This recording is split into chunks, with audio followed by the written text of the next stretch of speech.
For 40 years, economists called Thailand a miracle, a country that was never colonized, never conquered. The only Southeast Asian nation to survive every empire intact. Thailand was supposed to become the next Japan. It didn't. Picture a production floor in Samut Prakan, 2024. The assembly line is running, not broken, not idle, just slower than it has ever been. This plant once produced more than 2 million vehicles a year. Last year, 1.5 million, down 39% from its peak a decade ago. Suzuki has left. Subaru has left. The machines still work. The workers are still there. The orders stopped coming. What happened to Southeast Asia's rising engine? Welcome to money memory. The past is still running. The decision that changed Thailand wasn't made in Bangkok. In the mid-1980s, Japanese manufacturers began relocating production across Southeast Asia. Thailand got the factories, and with them, the growth. Thailand is waiting. Stable currency, abundant labor, a government dismantling trade barriers in real time. Japanese firms move fast. Toyota, Honda, Denso. Within 5 years, factories multiply across the Gulf of Thailand. At the time, this made complete sense. The formula was clean. Attract foreign capital, build infrastructure, export competitively. GDP growth hits 9%, then 8%, then 10%. And what started as a growth strategy became the only strategy Thailand had. This is the first mechanism, the middle income trap. Thailand grew rich by being cheap. Low wages, stable currency, favorable taxes. Foreign companies came for the margins.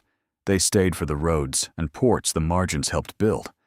But cheap only works until someone cheaper arrives. Vietnam's average manufacturing wage is now below Thailand's. Malaysia is moving up the technology ladder faster. Indonesia offers scale. Thailand, caught between them, offers less than it once did. The production numbers tell the story precisely. From 1982 to 1997, Thailand's economy grew at nearly 9% annually. Since 2014, 2.5%, half the ASEAN regional average.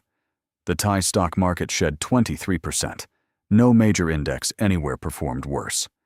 Annual car output dropped to 1.5 million units in 2024, 8% lower than 2023. 39% below the peak recorded a decade ago. This is not a cyclical slowdown. This is a structural failure. But the factory closures are only the surface. Beneath them runs one that is older and harder to stop. This is the second mechanism, debt as demand suppression. In 2011, Thailand's government introduced a tax rebate for first-time car and home buyers. The intention was stimulus. The result was a wave of borrowing that never reversed. Thai households now owe an amount equivalent to 92% of everything the country produces in a year. The United States hit 99% in 2007. 12 months later, the global financial system broke. Picture a household in Chiang Mai, 2024, 2 salaries, a car loan, a mortgage, consumer credit accumulated over a decade. Each month, most of what comes in goes straight back out, to banks, not to stores. No new appliances, no restaurant meals, no discretionary spending of any kind. They don't spend. They wait for a month where the numbers finally add up. It never comes.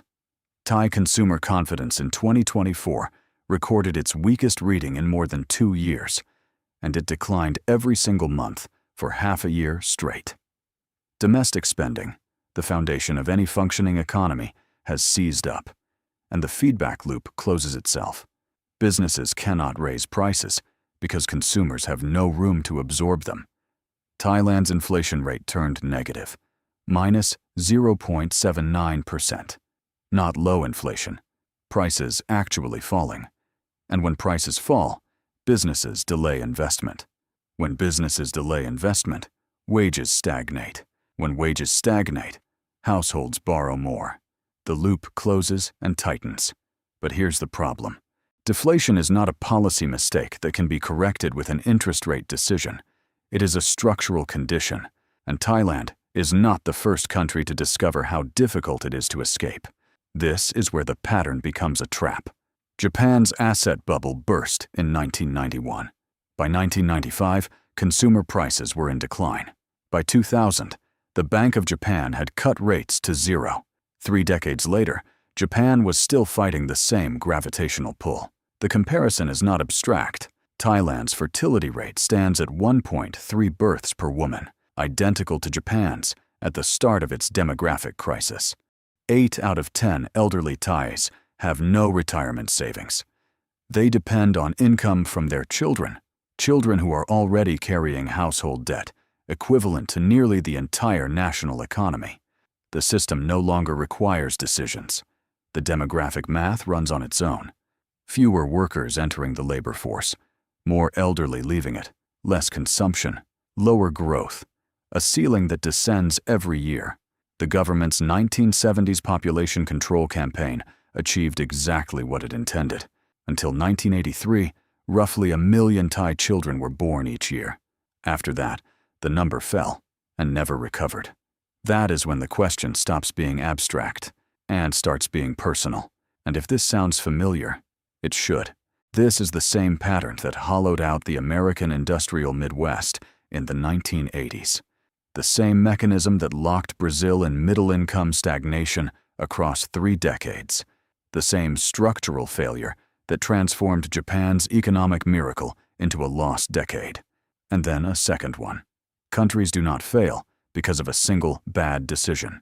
They fail because they build systems optimized for one era and refuse to rebuild when the era changes.